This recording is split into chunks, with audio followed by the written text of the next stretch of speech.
Hello everybody and welcome to my first Transformers review, and as you can probably see by the caption just up there, I'm going to be doing a G1 Roadbuster.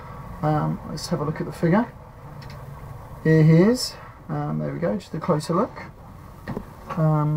Let's have a look. I bought this one complete about, I don't know, about a year, maybe two ago. I think it cost me about 50 quid, something like that.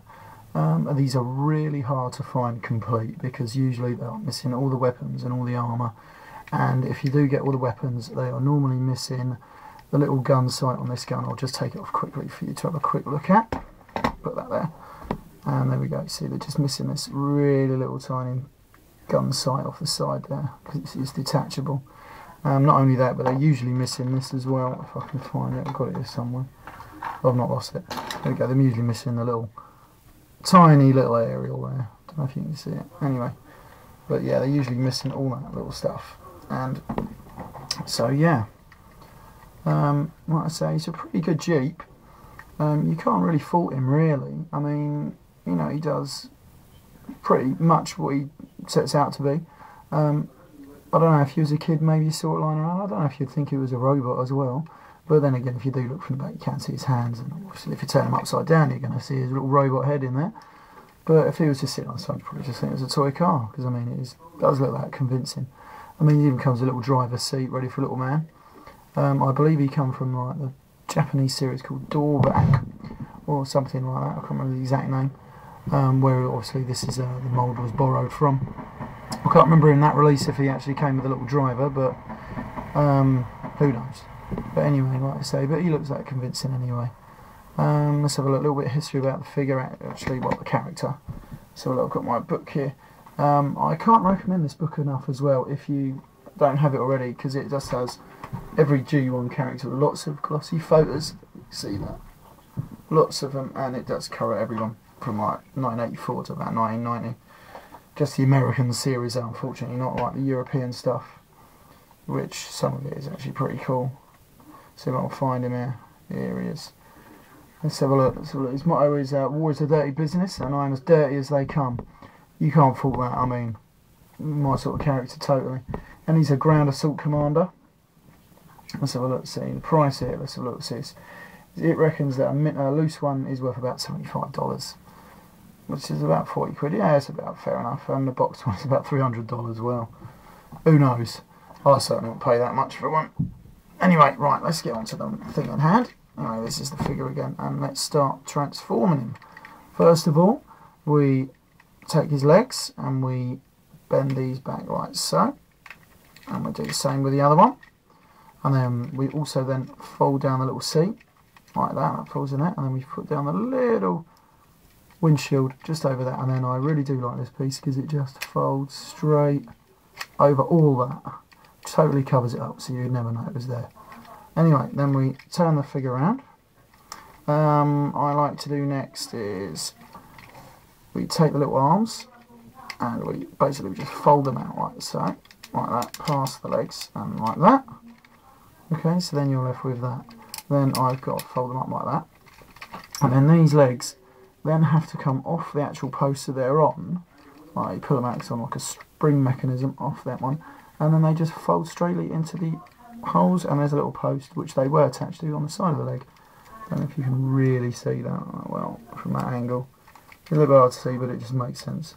Like so, unfortunately by doing that, you've got absolutely no movement in those legs at all. They're not going anywhere. Anyway, then you just extend the legs like so, and pull out the little feet, and his little heels, just to keep them upright. Anyway, right, so that's basically him almost actually done. The next thing we need to do is we need to unclip the bonnet. I'll do that like so. Oh my god, it's a bit tough, but it does move. Probably not fucking do it, I won't break it now. Anyway, right, there we go, and I've just unclipped it there, and it folds all the way back, and there's two little holes in there, and there's a couple of posts there, and they just fall straight. I'm going to do it now. There we go, just straight on that, and that holds it well in position there. And then this bit just simply folds over, revealing his head at last, folds straight into position, and then we just slide the little arms upwards. I've probably done it completely the wrong way around. There we go. Yeah, I've done it completely the wrong way around. No wonder it didn't want to go in. Probably broke it and all that. Anyway, there he is, completely in robot mode. And like I say, this is him. And wait if you get a nice close up there. And like I say, so this is him. And like I say, it does come with all the armour and everything like that, which I shall attach now. First of all, we are going to go for this piece here, which is just a strange looking green piece, and this just slots nicely in the back there, and it's got two little posts and they just fit into the other ones, like so, like that, and that just goes in there. And then we've got this other piece here, like so, and that just fits into the two little holes you've got in the back there, and you've got the two little posts, and they just go, oh, one way up, shouldn't be that way, and it goes this way, like that, which forms his backpack. Okay. And then the next thing we've got is these little wheel covers, a couple of small ones for each side, and that one just goes on like so, one just goes in there like that, and then same with the other side. Let's have a look. There we go, that way around, just in there like that. And then we'll take the larger ones, they just slide on nice and easy. This one for this side, which covers over the wheels, like so. Goes in there like so. They've got little brackets which they should, there we go, that's right now. And that's him, and then it covers up all the wheels, and it looks like it's got a backpack, and it is a lot better. Anyway, and then we fit his little rocket launcher, shoulder mounted rocket launcher, which slides into the piece, to the wheel cover piece. It goes in there. Come on, you get in it. It does want to go in. It's just a little bit tough, which is good because it at least doesn't move about too much, and you can pose it like that. So that's him down there. He also comes with these two little handlebars, which connect into his backpack, like so. There you go in there like that. Just why he needs these handlebars is for who knows, but they do go in like so. Oh, we got in the other day. These are all nice tight fucking holes for it. Don't know why it wants to go in. Normally it just slides straight in. Probably because it knows I'm doing this and I'm against the clock. There we go, all the way in there. They don't move up too far, unfortunately. They just sort of hang around the back there. But that is basically him, and he's just got his little ordinary rifle that fits in his hand. And this is him, all complete, in robot mode. Oh, I nearly forgot his little aerial. You just pop this straight in that little hole there. See, it's nearly always missing or broken.